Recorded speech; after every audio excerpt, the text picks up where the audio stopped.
Oui, madame. Oui, madame.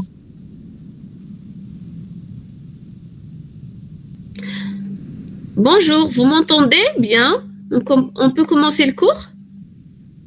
Oui, Je vois madame. que des pouces, quelqu'un pour pas que puisse parler, non? De nombreuses personnes participent, elles figurent toutes, voilà. Ah, madame, presque 1 heure d'attente. Est-ce que l'écran est partagé? Est-ce que...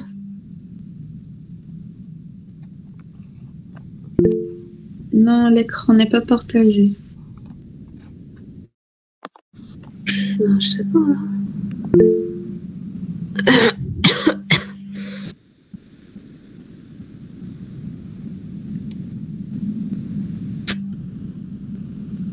Allô, allô, bonjour. On commence le cours? Vous êtes là? Vous m'entendez bien? Oui. Oui, madame. Oui. Ah, c'est de ma faute. Ça, c'est bon? On peut commencer? Oui, on laisse l'écran. L'écran, ouais. L'écran, ok. Où est-ce qu'elle est la diapo? Elle est là. Donc la dernière fois, nous sommes arrivés à Trou Anionique, c'est ça? Trou Anionique, normalement. On était là, normalement.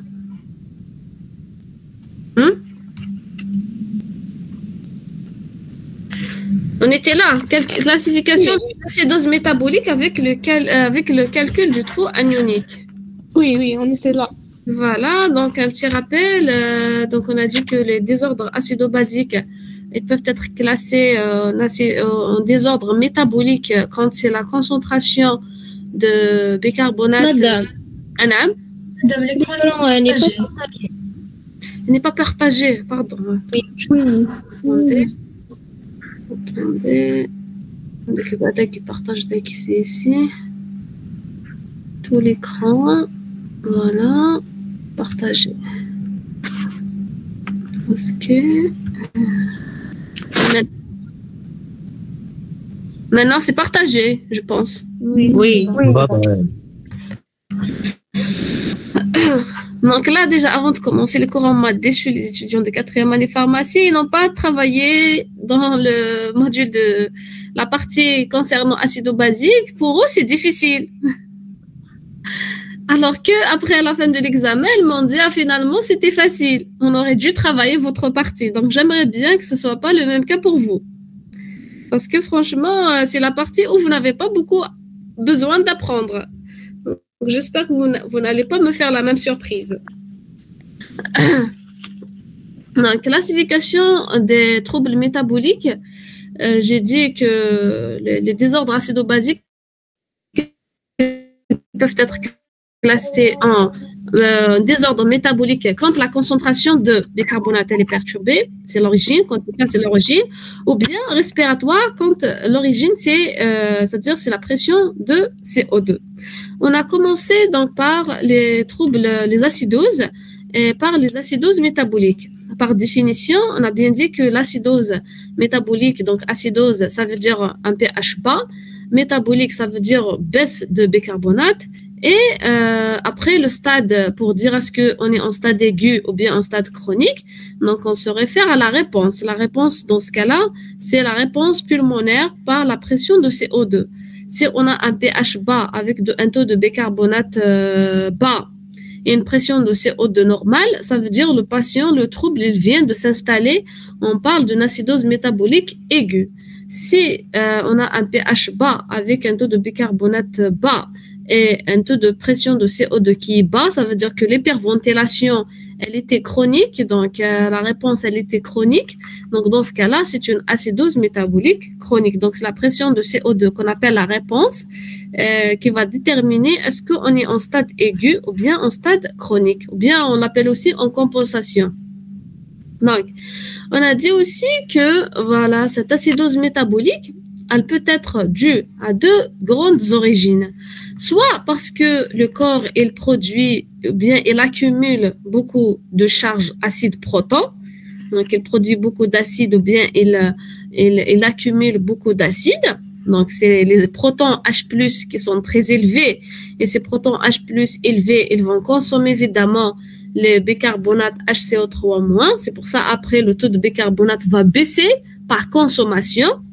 Ou bien, la deuxième situation, c'est que on va avoir un problème, non dans la charge des protons, mais dans la concentration des bicarbonates. Il y a un problème donc, qui va baisser le taux de bicarbonate, soit une fuite quelque part, soit un défaut de synthèse, ou bien un défaut de récupération des taux de bicarbonate. Donc, si on a un défaut de bicarbonate, même si le corps il produit une quantité normale de H+, de protons, le fait qu'il y ait une quantité basse de bicarbonate, donc il y aura pas la neutralisation de tous les protons produits.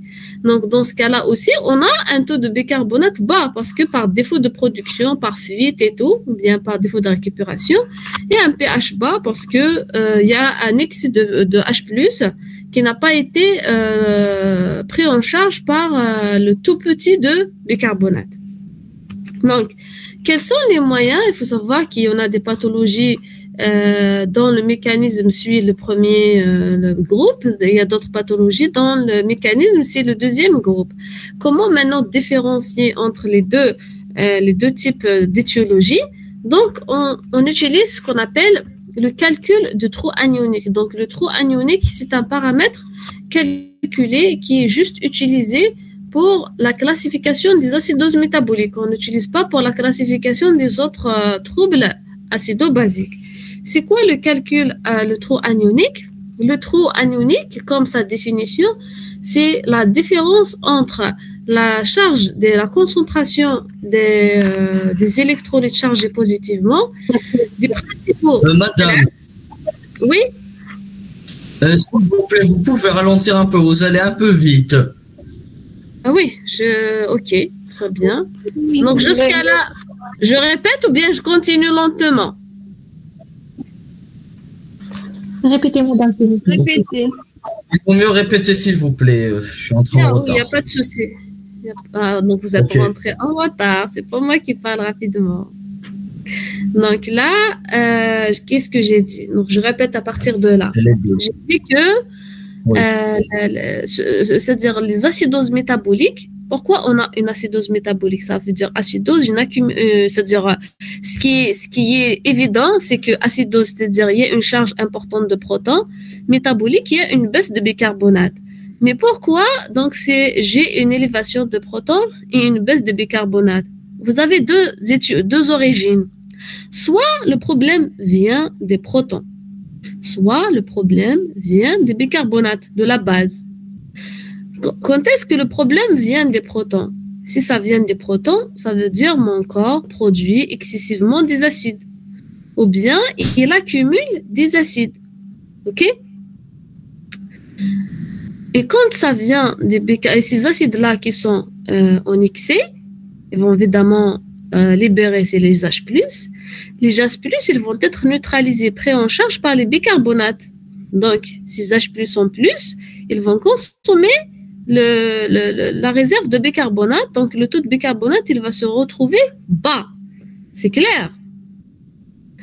La deuxième côté, donc, des fois, on n'a pas un problème dans la production des H+, ou bien l'accumulation des H+. Mais, on a un problème dans le statut de bicarbonate. C'est que ces bicarbonates-là, elles se retrouvent à des concentrations basses. Pourquoi? Il y a plusieurs étiologies. Soit il y a des fuites, on appelle fuite de bicarbonate, il y a une perte de bicarbonate quelque part. On va voir après comment on peut perdre de bicarbonate. Ou bien, il y a un défaut de synthèse, un problème dans la synthèse de nouveau de bicarbonate. Donc, le résultat, c'est que le taux de bicarbonate, il est bas.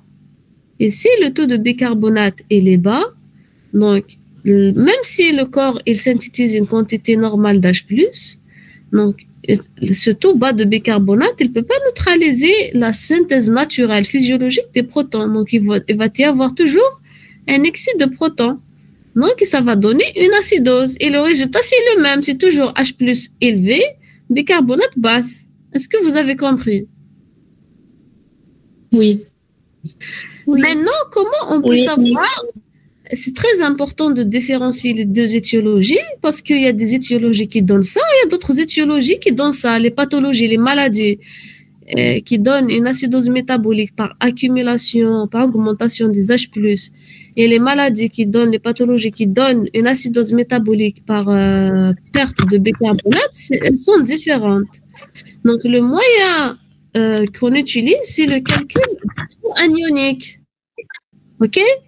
Le calcul de trou anionique, c'est un paramètre qu'on utilise pour différencier les étiologies des acidoses métaboliques uniquement.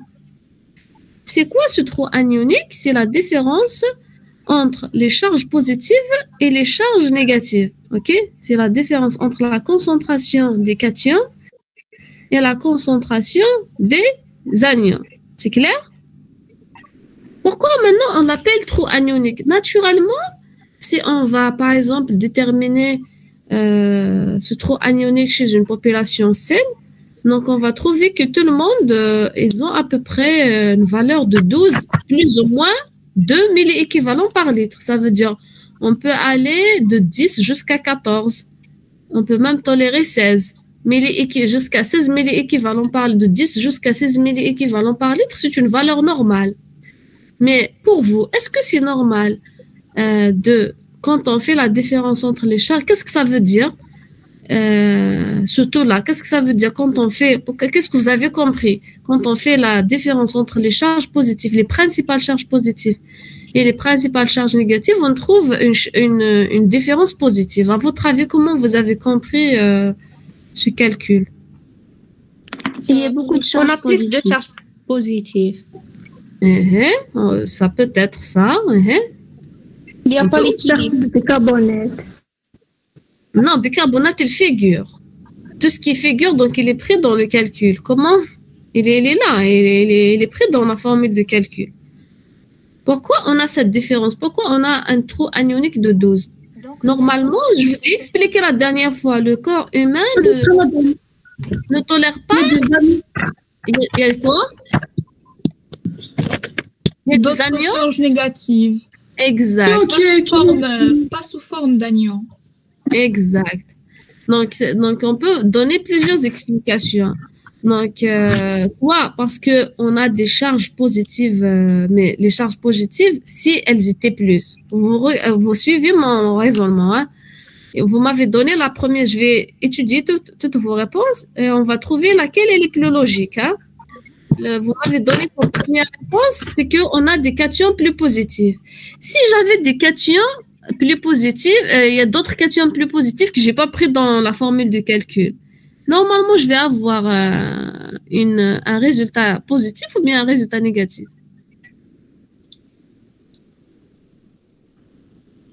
Positif. Pourquoi positif? Là, le Na+, je l'ai pris. Le K+, je l'ai pris. Vous avez dit, il y a d'autres charges positives. Anna? Vous pouvez répéter la question, s'il vous plaît. La question que j'ai posée, je vous ai dit pourquoi on a un trou quand on fait la différence entre sodium et potassium moins chlorure et bicarbonate, même si la réponse elle est donnée tout en bas, mais quand même je vais. Donc pourquoi on a une différence de 12, de plus 12? Alors que le corps humain ne tolère pas une différence de charge. Normalement, on a à peu près 150 à 155 millimoles de plus et 150 à 155 millimoles de moins. La première réponse que vous m'avez donnée, c'est que vous m'avez dit on a beaucoup plus de charges positives. Mais si on avait des charges positives plus que je n'ai pas pris dans le contact, donc on aurait trouvé un trou anionique négatif. Parce que imaginez par exemple, on a un A+, K+, soit disons Mg de plus, je ne l'ai pas pris ici. Et que Mg de plus, il compte 40 milli-équivalents. Donc, je vais avoir moins. Donc, la réponse juste, c'est la deuxième. C'est que le trou anionique, j'ai un trou anionique plus de 12 parce qu'il me manque des charges négatives. Pourquoi okay? moi? Il me manque des charges. D'ailleurs, c'est pour ça qu'on l'appelle trou anionique. Anion, c'est quoi? C'est les charges Négatives. Le trou, c'est quelque chose qui est perdu, qui est... OK? Donc, le 12 milli-équivalents par litre, ce sont des charges négatives qui ne figurent pas dans le calcul. Et naturellement, ça représente la charge négative des protéines plasmatiques. C'est clair? Donc, si je prends ce schéma, je vous ai dit, dans le corps humain, on a à peu près 150 milli-équivalents des charges positives et 150 milli-équivalents des charges négatives. Donc, à peu près, les cations, on a beaucoup de cations qu'on n'a pas dosé, le calcium, le zinc, le nanana, et d'autres anions indosés, à peu près, ils sont à concentration égale.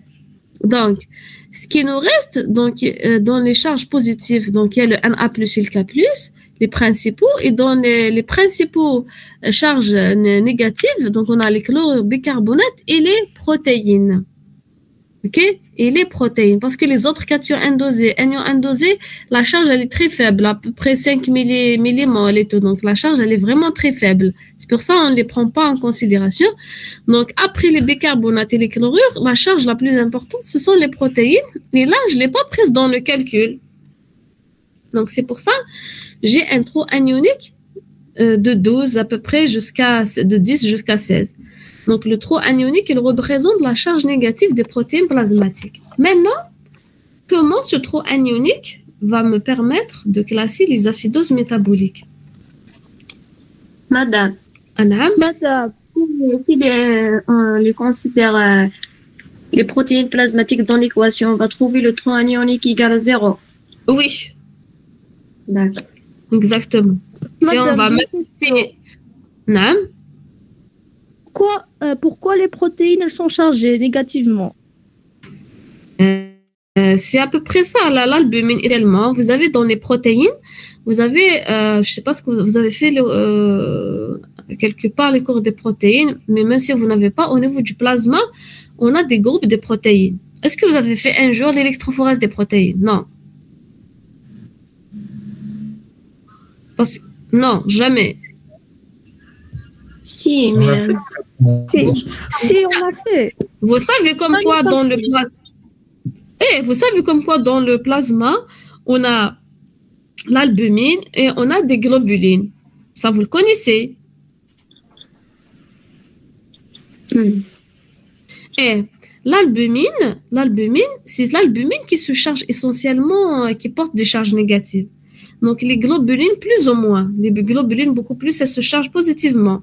Mais tellement l'albumine, c'est la partie, 60% des protéines, c'est de l'albumine. On parle des protéines, mais à vrai dire, c'est l'albumine qui est beaucoup plus chargée. Il y a d'autres protéines qui peuvent se charger négativement, évidemment. Il n'y a pas que l'albumine, mais la plus grande partie, donc, des charges négatives, elle est liée à l'albumine. Pourquoi maintenant elle est chargée négativement? C'est une question de pK, de pHI et de pH. Donc, le pHI de l'albumine, donc, il est à peu près à 4,6 normalement. Donc, si je le compare au pKa, au pH plutôt du sang, c'est 7,40, qui est un pH alcalin. Donc, il va décharger, donc il va libérer les H+, donc il va laisser les charges négatives. C'est pour ça d'ailleurs que l'albumine est un transporteur de beaucoup de molécules. Le calcium, par exemple, donc il est transporté par l'albumine par ses charges négatives. OK? Des molécules positives. Positives, hein, parce que la charge négative, elle va attirer les charges positives. Donc, l'albumine, elle transporte le calcium, un peu de magnésium. OK? Oui. Oui, merci. Et d'ailleurs, c'est pour ça qu'on doit, en cas des taux d'albumine très bas, on doit corriger le trou anionique. Par exemple, donc la formule de correction, elle est la suivante. Le trou anionique corrigé, c'est le trou anionique observé plus 0,25 fois 40 moins l'albumine. Parce que ça va changer, l'interprétation, ça change. On va prendre un exemple. Imaginez que on a calculé pour un bilan un trou anionique et qu'on a trouvé ce trou anionique, il est égal, soi-disant, à 16. 16, il est presque normal. Et que le taux d'albumine chez ce patient-là, il est à 10. Par exemple, il a un syndrome néphrotique et tout. Donc, il a un taux d'albumine à 10. Donc, calculez-moi le nouveau trou anionique. Donc, l'albumine, elle est à 10. Le trou anionique, il est à 16.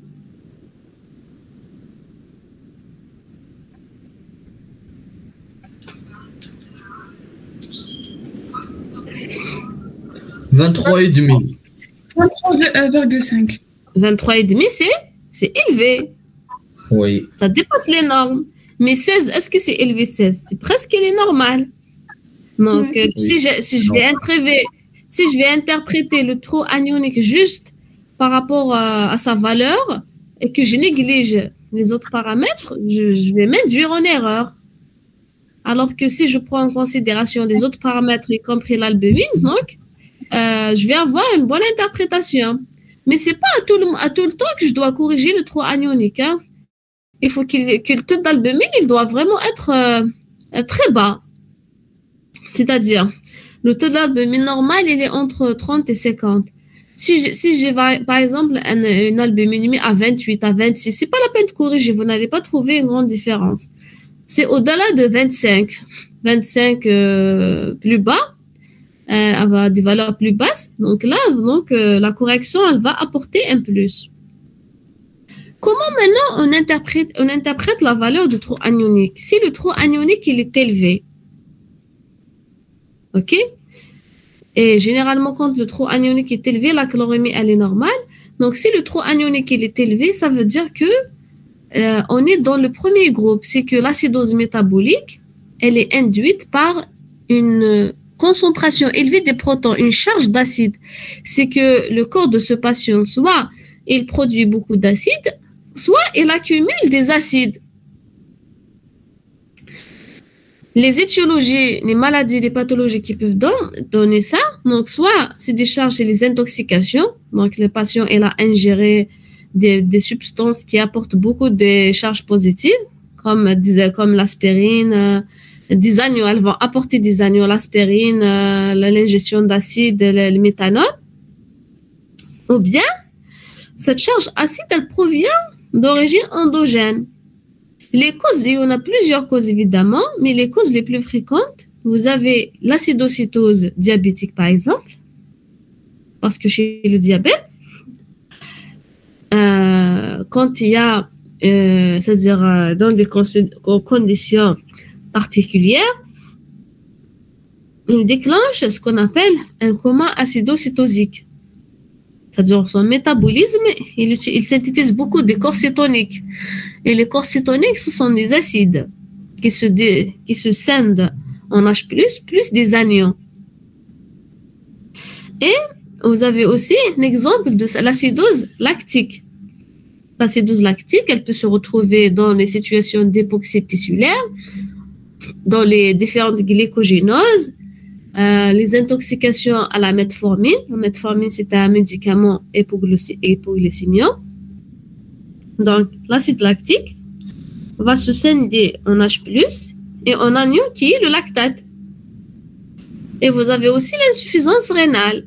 L'insuffisance rénale, ça veut dire que quand les reins ne fonctionnent pas bien, normalement, le rein, il est censé éliminer, on a vu dans la première partie physiologie, que le catabolisme de différentes molécules va produire différentes parties acides. Par exemple, il y a la production, par exemple, des sulfates et des phosphates, acide phosphorique et acide sulfatidique.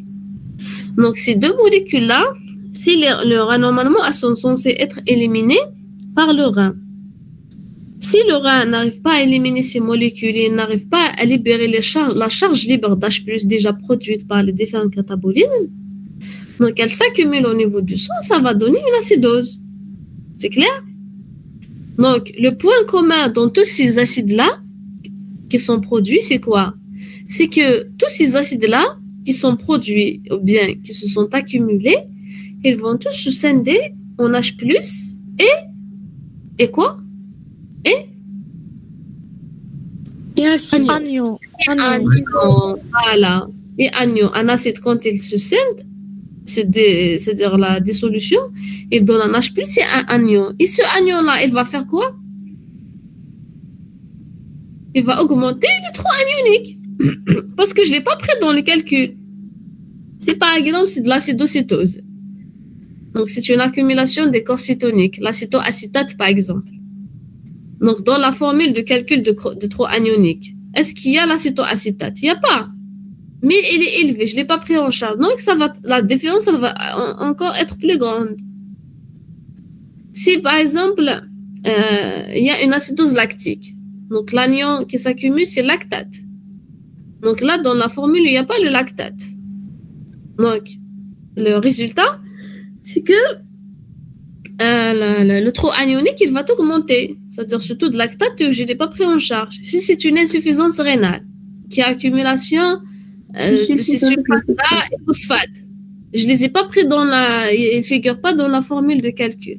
La même chose, donc le trop anionique, il va augmenter. Donc, tous ces anions-là, les anions-là qui accompagnent la libération des H+, vont augmenter le trop anionique. Donc, quand je trouve un trop anionique élevé, ça sous-entend que j'ai beaucoup d'anions. Et si j'ai beaucoup d'anions, ça sous-entend que mon corps, soit il produit beaucoup d'acide, ou bien il accumule beaucoup d'acide. Après, pour trouver exactement, arriver jusqu'à l'étiologie exacte, je ne m'intéresse pas aux protons. Je dois déterminer je dois doser l'anion. Par exemple, si je suspecte une acidose lactique, je vais rajouter quoi comme paramètre? Lactique. Lactate. On parle de lactate. OK? On va doser les lactates. Si on a de l'acidocytose, on va rechercher quoi? Les corps? Cétonique. S'il y a une insuffisance rénale, on va rechercher quoi? Phosphore. Je suspecte une avec le phosphate. Dans ce cas-là, je vais pas. Si je suspecte une insuffisance rénale, je vais pas doser les sulfates et les phosphates. Je vais déterminer la fonction rénale, le récria. Parce que s'il y a une fonction rénale normale, j'élimine la cause. Si je trouve que mes reins fonctionnent très bien. Donc, c'est pas la peine de demander, c'est pas la peine de chercher encore plus loin le dosage de phosphate et sulfate, qui se fait pas déjà dans la routine. C'est une analyse, elle n'est pas du tout demandée. On fait la fonction rénale pour se statuer. Est-ce que la fonction rénale, elle est normale ou bien elle est perturbée? Si elle est perturbée, donc c'est sûr qu'il y aura des acides qui sont accumulés. C'est clair? Oui. Oui, madame. Donc là, c'est toute une liste détaillée de ces acidoses qui peuvent donner un trop anionique élevé. Mais je vous ai donné les plus importantes, OK? L'acidose métabolique maintenant, et quand je trouve le trop anionique, c'est normal. Donc, c'est la deuxième catégorie. C'est quoi la deuxième catégorie? C'est bicarbonate. Donc, le problème, si le trop anionique il est normal et j'ai une acidose métabolique, donc le problème, ce sont les bicarbonates. D'ailleurs, dans cette situation, on trouve toujours une hyperchlorémie. À votre avis, pourquoi? Les taux élevés de bicarbonate. Non, c'est la perte de bicarbonate. Perte. On ne peut pas avoir sur une acidose métabolique. Donc, ça veut dire quoi, chlorémie? Chlorure. Le chlore. Comment ça? Parce qu'il y aura pas beaucoup de... On a une dose de chlore. La chlorémie, c'est l'augmentation du chlore. Non, Il est hyperchlorémie. inversement proportionnel. Il est inversement proportionnel au bicarbonate. Pardon? Le chlore, la chlorure. C'est inversement proportionnel au bicarbonate. Exactement. Pourquoi? Il essaye de... C'est dû au transporteur. Quand il transporte ACO3-, il élimine ACL-. C'est à peu près ça. C'est un équilibre de charge. C'est-à-dire quand on a... Pour compenser. Le transporteur, si vous avez fait en physiologie, je ne sais pas ce que vous avez fait, les canaux et tout, vous allez trouver que le bicarbonate, il est beaucoup plus associé soit au sodium, soit au chlorure. Même s'il n'est pas associé directement au chlorure, vous allez trouver que, c'est-à-dire indirectement, il est associé au chlorure. C'est pour équilibrer les charges. Ça veut dire quand on a un taux de bicarbonate élevé, les taux de chlorure sont bas. Et quand on a un taux de chlorure élevé, les taux de bicarbonate sont bas, sont basses. OK? c'est pour équilibrer les charges. Donc, ça, c'est pour ne pas avoir un excès de charge négative ou bien un défaut de charge négative. Ça marche, la régulation des deux, elle est très liée. C'est clair? Donc, la hyperchlorémie, ça veut dire quoi à côté? Une perte de bicarbonate. De bicarbonate. Une baisse de bicarbonate. Ah oui, c'est bon. Oui. C'est pour ça on précise un trou anionique normal avec une Chlorémie. hyperchlorémie. Exact. Avec une hyperchlorémie. Voilà. L'hyperchlorémie, donc dans ce cas-là, puisque le trou anionique il est normal, donc j'ai pas d'anion en plus. Ok? Donc, c'est la perte de bicarbonate. Exact. Et on a, c'est-à-dire, cette hyperchlorémie est la conséquence de la perte de bicarbonate. Cette perte-là, elle peut être soit au niveau digestif, ou bien on peut perdre des bicarbonates au niveau digestif, ou bien on peut perdre des bicarbonates au niveau rénal. Il y a encore, je ne vais pas vous rendre la tâche difficile. Déjà, j'ai une mauvaise expérience avec les pharmaciens, donc je vais essayer de vous simplifier le cours. Donc, on ne va pas entrer dans les détails. Donc là, la même chose, pour faire la différence entre la perte digestive et la perte rénale, il y a un autre algorithme à suivre. C'est le calcul de trou anionique urinaire. Le calcul de trou anionique urinaire, donc, si ce trou anionique urinaire, il est négatif, inférieur à 0.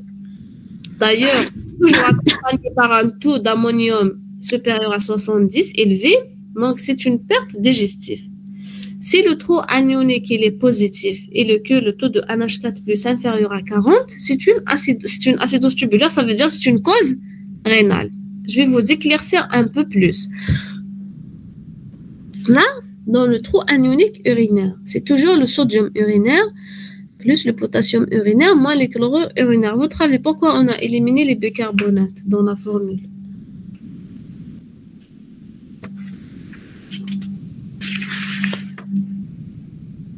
Parce qu'on a une perte. C'est pas question de perte, ça c'est la norme. Quand on fait une forme, on fait pour tout le monde. C'est-à-dire, parce que le taux de bicarbonate au niveau rénal, il est censé être très très très bas. Je vous ai dit la dernière fois, tellement la molécule elle est précieuse, on la récupère plus à 100%. On en récupère jusqu'à 80% au niveau du tube proximal. Après, on rajoute encore 10% au niveau de l'anse de lait et à peu près 5% au niveau... Donc, qu'est-ce qui reste? Il reste à peu près 5%. Donc, 5%, c'est vraiment très petit. Ça ne va pas influencer si je vais la rajouter ici dans la formule. C'est pas significatif. C'est clair? Madame. On a préféré l'enlever. C'est comme si je rajoute le sodium urinaire, c'est à peu près, on peut aller jusqu'à 200, 230 millimoles.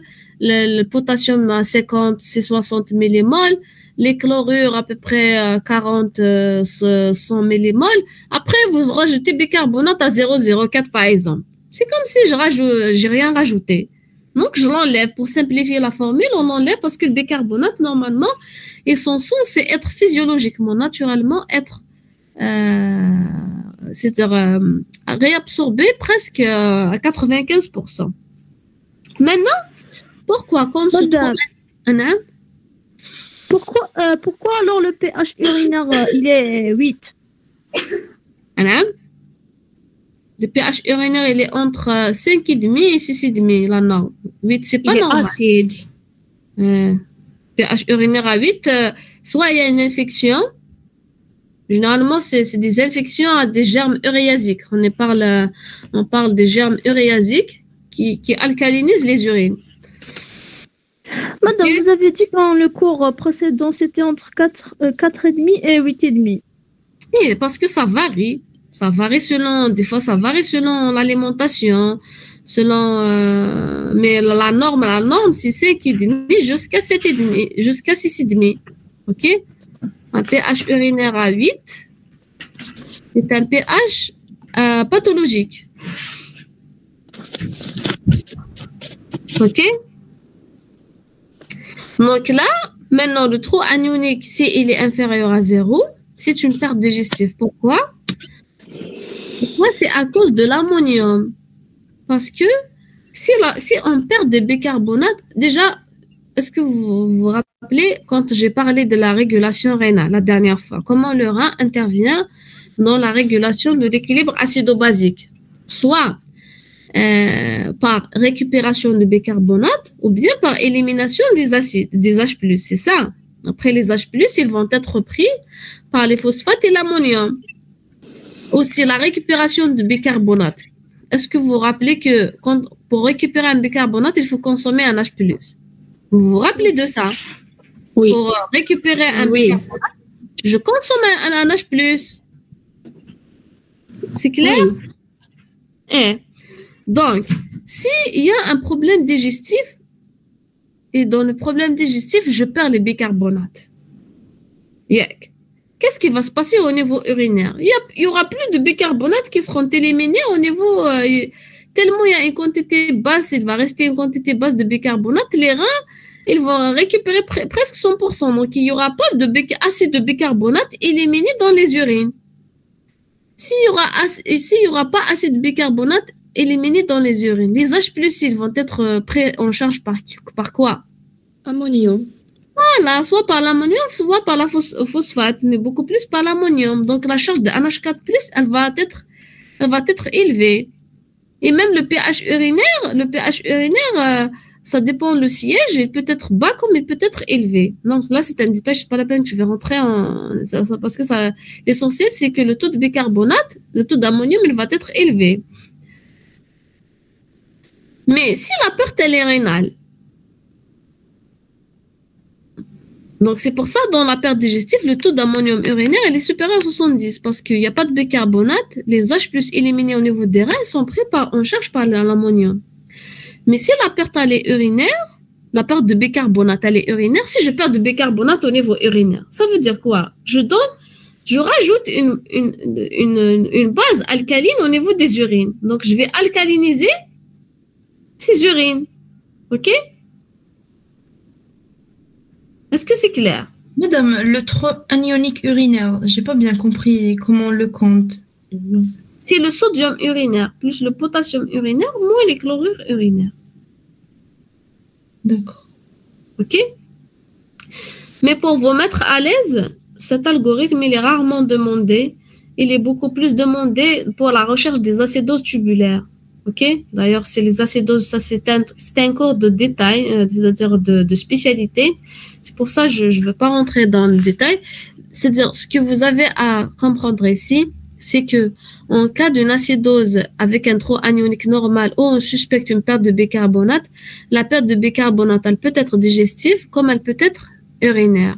Donc, pour trouver l'étiologie, donc on peut utiliser le calcul du trou anionique urinaire qui trouve que le trou anionique il est bas, inférieur à 0 et l'ammonium supérieur à 70 dans la cause digestive et qu'il est positif et que le taux d'ammonium inférieur à 40 dans la cause urinaire.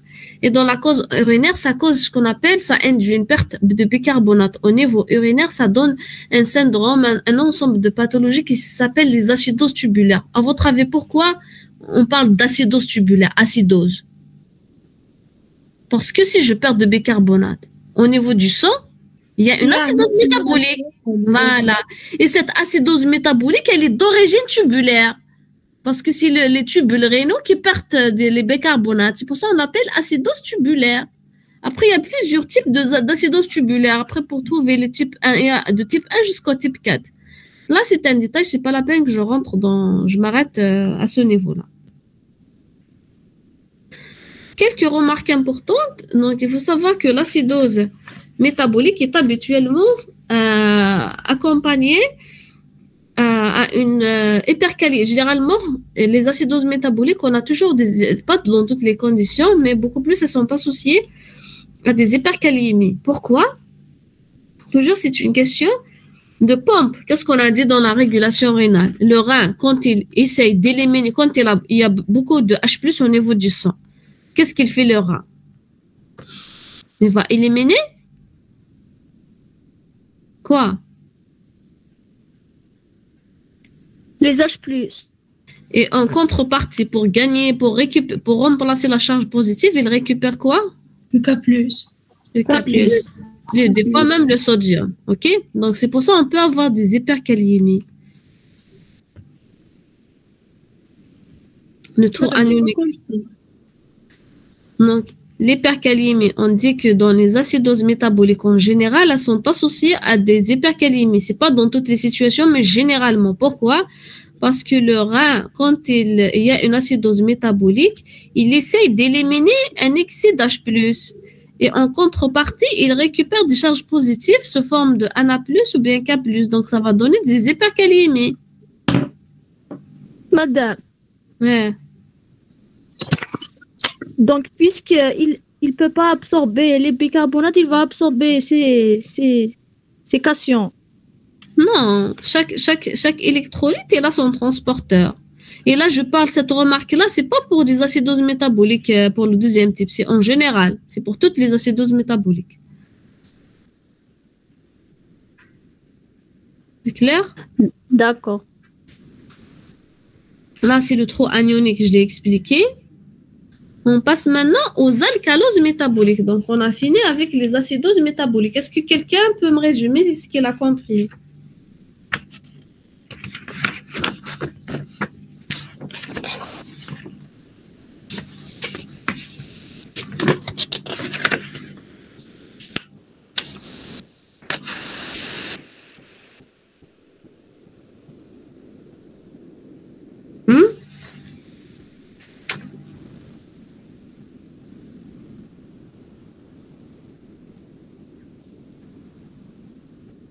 Vous n'avez rien compris ou bien vous ne voulez pas... Donc, si on résume les acidoses métaboliques, donc les acidoses métaboliques, elles peuvent être soit dues à une accumulation d'acide ou bien une perte de bicarbonate. Pour trouver l'étiologie des deux, donc on calcule le trou anionique. Quand il est élevé, c'est par charge acide. Donc là, on peut continuer l'investigation par la recherche des anions, dosage des lactates, recherche des corps cétoniques, la fonction rénale et tout. Soit le problème, c'est par perte de bicarbonate. Donc, dans la perte, les pertes de bicarbonate, donc, soit la perte, elle est digestive. Donc là, j'ai sauté une explication. Quand c'est digestif, j'ai beaucoup plus les pertes digestives, ce sont les diarrhées. Pourquoi les diarrhées et pas les vomissements? Pourquoi les diarrhées, ce sont les diarrhées qui causent les acidoses métaboliques et pas les vomissements?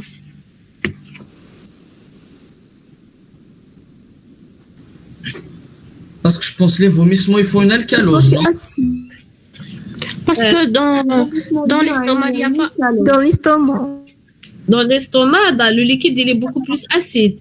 Mais Oui, dans les intestins,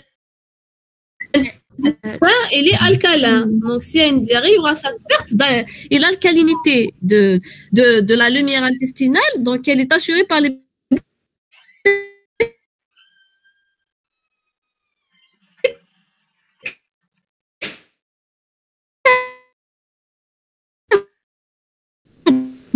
bicarbonates sécrétés.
calcium ionisé. Et donc, du coup, donc, le calcium ionisé, il va se retrouver bas. Presque la totalité est fixée par, c'est pas la totalité, mais un grand pourcentage est fixé par l'albumine. Et le problème, c'est que le calcium ionisé, quand il est bas, ça donne une excitabilité neuromusculaire élevée. Ça donne des crampes et tout. C'est comme si on a une hypocalcémie. Et c'est à prendre en considération dans certaines pathologies. C'est clair? Madame, tu peux répéter? J'ai dit un pH supérieur à 7,5 est un point important. Il faut rechercher le calcium ionisé parce que devant ce pH, l'albumine elle est chargée négativement, elle est très chargée négativement. Elle va fixer beaucoup de calcium, pardon, beaucoup de calcium ionisé. Je suis malade, c'est pour ça que j'arrive pas à parler clairement. Donc là, elle va se charger négativement, donc elle va transporter beaucoup de calcium ionisé, donc il va rester peu de calcium ionisé au niveau de la circulation générale. Et si on a peu de calcium ionisé, donc ça, l'excitabilité des muscles, elle augmente. Je ne sais pas ce que vous avez fait en physiologie, que l'excitabilité de muscles, elle est proportionnelle au taux de sodium et potassium, elle est inversement proportionnelle au taux de calcium et magnésium. C'est pour ça quand on a une hypocalcémie ou une hypomagnésémie, donc il y a des crampes, la personne elle a des crampes et tout. Ok? Donc ce qui va se passer, si le calcium ionisé va se fixer sur l'albumine, donc il y aura peu de calcium libre. Et s'il y a peu de calcium libre, donc l'excitabilité neuromusculaire elle augmente. Et cliniquement, ça se traduit par des crampes musculaires, des myoclonies, des tremblements, des tétanies et tout. Quels sont maintenant? Oui. Pourquoi elle provoque de l'hypoxie? Il n'y a pas d'O2. L'époxy, on a l'époxy. Je parlais maintenant d'époxy. Non, avant. Où ça? Ah, la réponse. La réponse ventilatoire limitée par le troisième point. Je suis là. Oui. Là, parce que quand on a une alcalose métabolique, la réponse respiratoire qui va suivre, c'est quoi? Les poumons, ils vont essayer de retenir le CO2 pour apporter des charges, des protons, des acides. Vous vous rappelez de la physiologie, on a expliqué l'excitabilité de muscles respiratoires, comment elle fonctionne. Quand le pH il est bas, le muscle il se contracte pour éliminer, c'est l'hyperventilation. Quand le pH il est élevé, il y a inhibition de la contraction musculaire, donc il y a une hypoventilation. Donc dans ce cas-là, le pH alcalin va induire une hypoventilation. Mais l'hypoventilation va être limitée par l'hypoxie. C'est le... Pardon. C'est...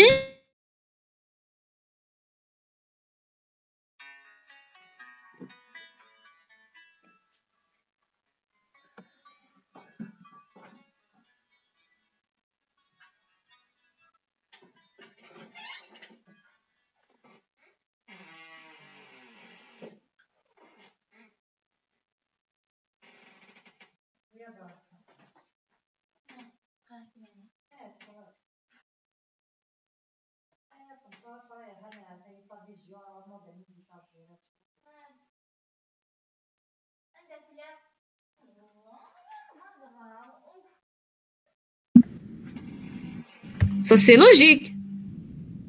Si j'arrête un, j'arrête le deuxième.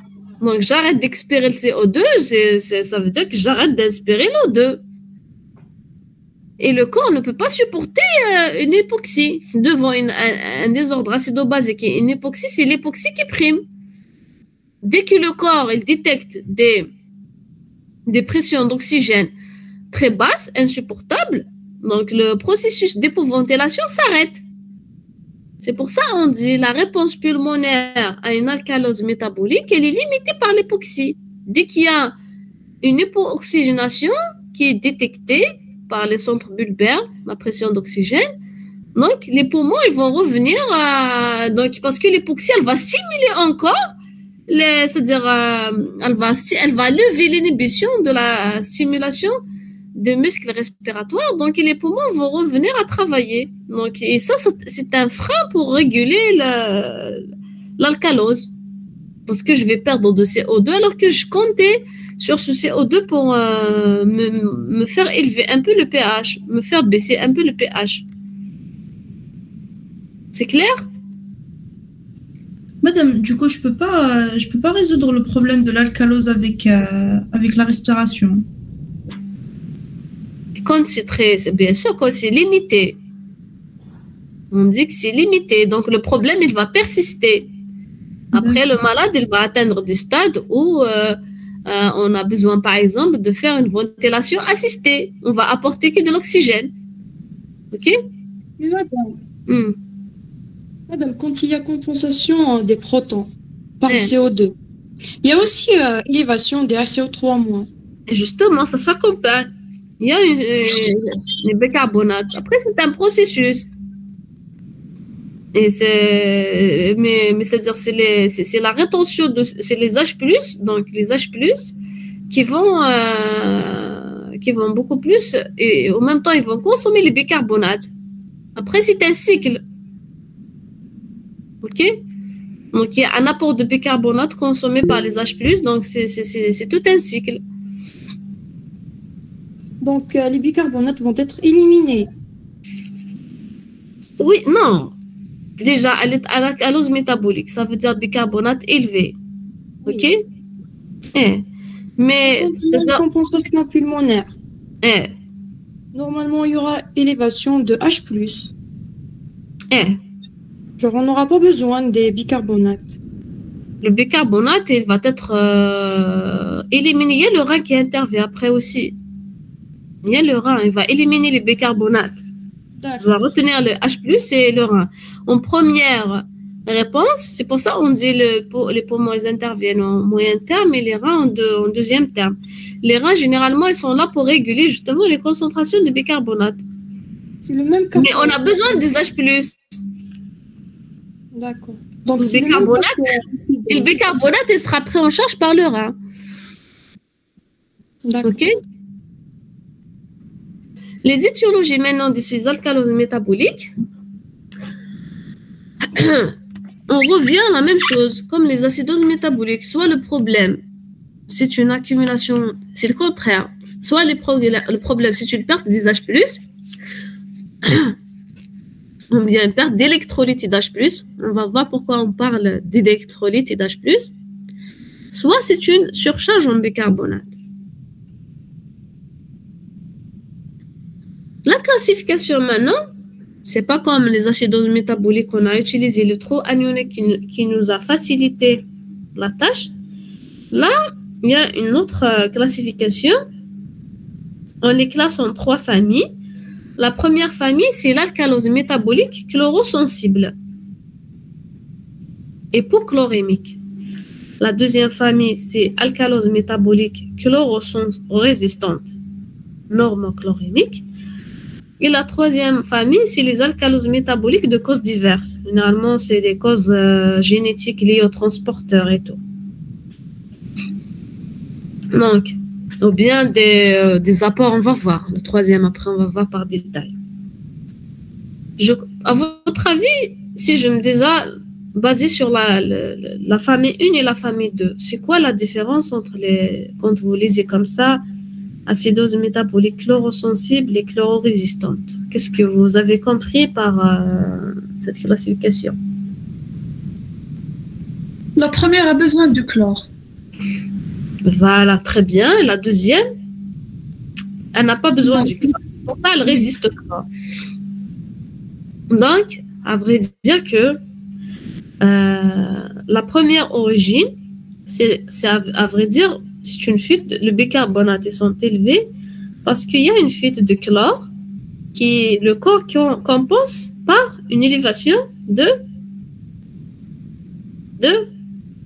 une fuite de chlore Bicarbonate. Par Bicarbonate. Pas le bicarbonate. C'est pour ça le bicarbonate il se trouve élevé. Et dans le deuxième cas, chlororésistante, ça veut dire que ça n'a rien à voir avec le chlore. Ok? Le chlore il n'a pas de rôle dans cette groupe de pathologie.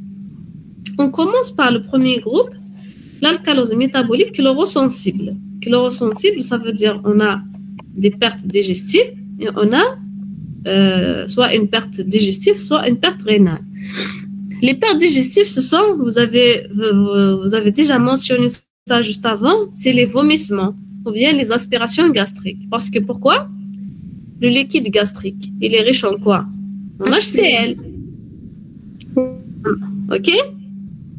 Donc, s'il y a des vomissements ou bien aspiration gastrique, donc il y a perte des HCl. Donc déjà, j'ai perdu des protons qui vont induire une alcalose, une augmentation de pH, et en même temps, je perds des chlorures qui vont être compensées par augmentation du bicarbonate.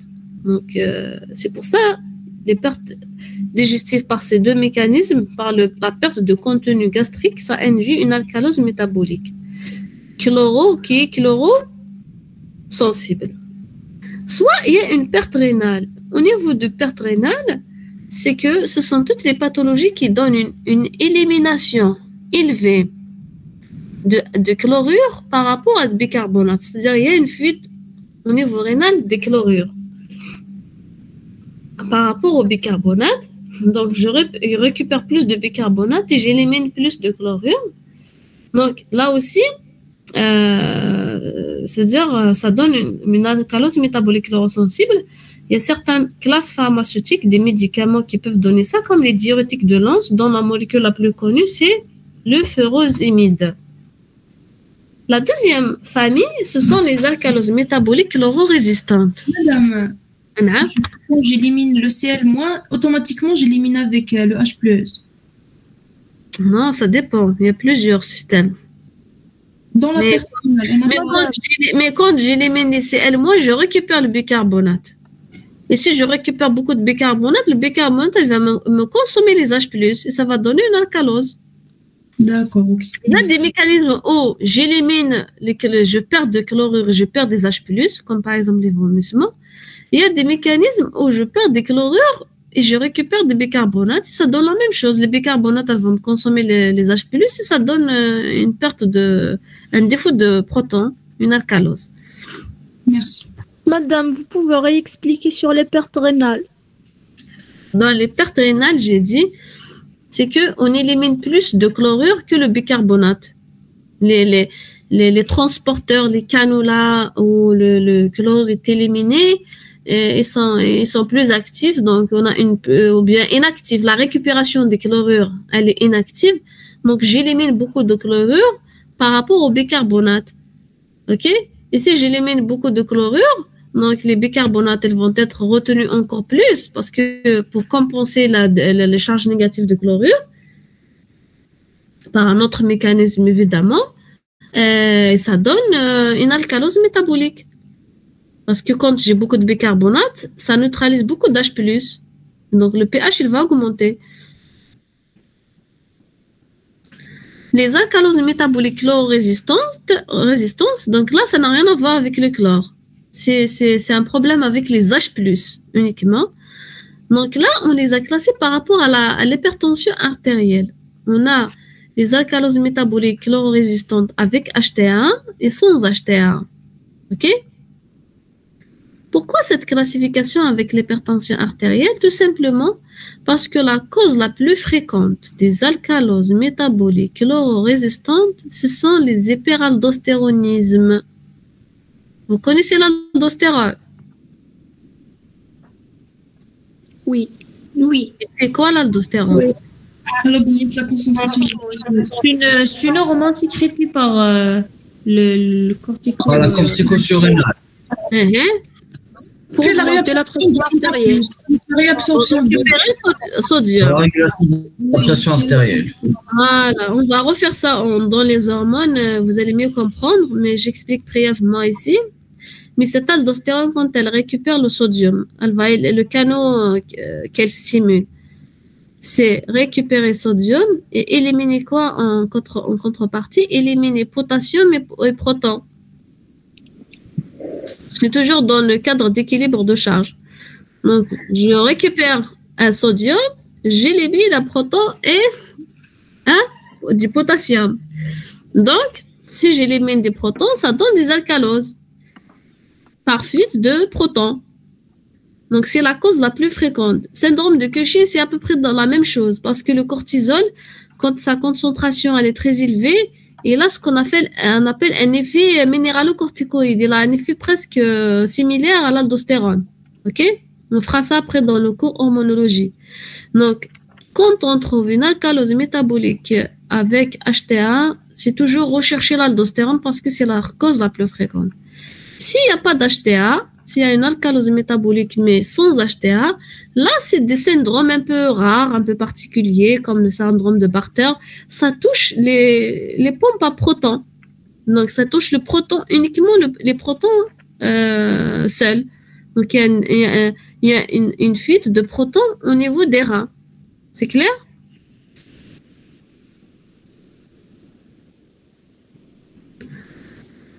Les causes diverses. Les causes diverses, quand est-ce qu'on peut avoir une alcalose métabolique avec d'autres causes?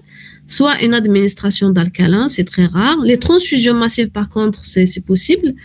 Quand il y a une anémie importante et qu'on donne beaucoup de sang, donc ça change le pH rapidement et ça donne des alcaloses. Et en cas des hypercalcémies, les hypercalcémies, c'est pas l'hypercalcémie elle-même qui donne des alcaloses métaboliques, mais c'est l'étiologie. Par exemple, parce que généralement les hypercalcémies, sauf certains cas, elles sont beaucoup plus associées à des tumeurs, à des myélomes. Et les myélomes, donc si les myélomes sont connus par les métastases osseuses, et les métastases osseuses, ça libère des tampons osseux. Et ces tampons osseux, ils sont très alcalins. Et ça donne des alcaloses métaboliques. OK? Ça donne, c'est les tampons osseux qui... C'est comme si j'ai beaucoup de bicarbonate. C'est la même chose. C'est des tampons. C'est des protéines osseuses libérées suite à la métastase osseuse de ces myélomes-là et qui sont détectées par un taux de calcium élevé. C'est pour ça qu'on parle d'hypercalcémie. Ce n'est pas l'hypercalcémie qui donne l'alcalose métabolique, mais c'est la pathologie derrière qui libère les tampons osseux alcalins, qui augmente l'alcalinité du milieu sanguin. Ça, on a fini avec les métaboliques, on passe aux respiratoires. Donc, les respiratoires sont très simples, c'est pas comme les métaboliques. On n'a pas mis l'étiologie